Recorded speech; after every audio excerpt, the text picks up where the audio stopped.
بسم اللہ الرحمن الرحیم۔ السلام علیکم ناظرین، اس ویڈیو میں ہم آپ کو نماز جنازہ اور اس کی اہمیت کے بارے میں بتائیں گے۔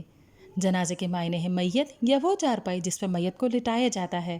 ہر انسان جو دنیا میں آتا ہے آخر اس ایک دن مرنا بھی ہے۔ ارشاد ربانی ہے، ہر جاندار کو موت کا مزہ چکھنا ہے۔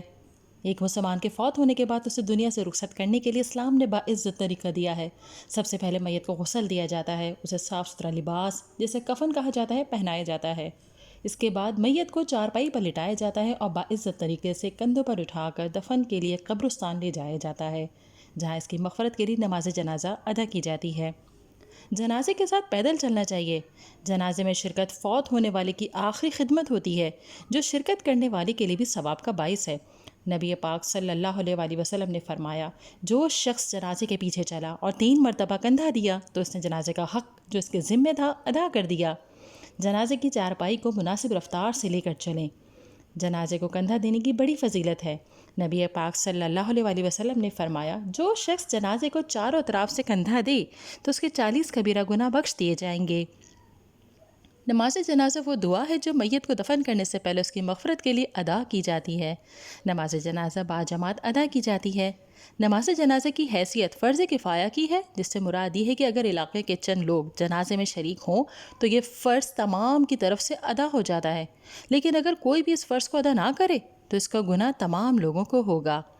نماز جنازہ میں صفِ باندھ کر قبلہ رو کھڑے ہوتے ہیں۔ امام میت کے سامنے کھڑا ہوتا ہے اور اللہ اکبر کہہ کر نماز جنازہ شروع کرتا ہے، اور اس طرح پوری جماعت امام کی اتباع میں نماز شروع کر دیتی ہے۔ نماز جنازہ میں پہلی تکبیر کے بعد ثنا یعنی اللہ تعالیٰ کی بڑائی بیان کی جاتی ہے۔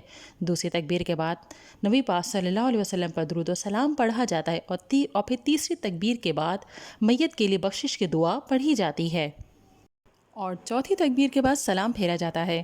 یہ نماز قیام کی حالت ہی میں پڑھی جاتی ہے، اس میں رکوع اور سجدہ نہیں ہوتا۔ نماز جنازہ اخوت اور اجتماعیت کو ظاہر کرتی ہے کہ مسلمان نہ صرف خوشی کے موقع پر ایک دوسرے کے ساتھ تعاون و بھائی چارے کا رشتہ رکھتے ہیں، بلکہ ایک دوسرے کے غم میں بھی برابر کے شریک ہوتے ہیں۔ نماز جنازہ میں امام کی پیروی نظم و ضبط کا سبق دیتی ہے۔ نماز جنازہ مسلمانوں کو اللہ تعالیٰ کی فرمانبرداری کا سبق دیتی ہے، ایسے وقت میں کہ جب کہ مسلمان کسی رشتہ دار کے فوت ہونے پر غم سے نڈھال ہوں، لیکن اسے اللہ کی رضا سمجھتے ہوئے صبر کا مظاہرہ کریں اور فرمانبردار بندوں کی طرح اللہ تعالیٰ کے بتائے ہوئے طریقے کے مطابق میت کے لیے مغفرت کی دعا مانگیں۔ اللہ کے ہاں اس کا بڑا اجر ہے۔ نماز جنازہ پڑھتے ہوئے انسان کو اپنی موت بھی یاد آ جاتی ہے۔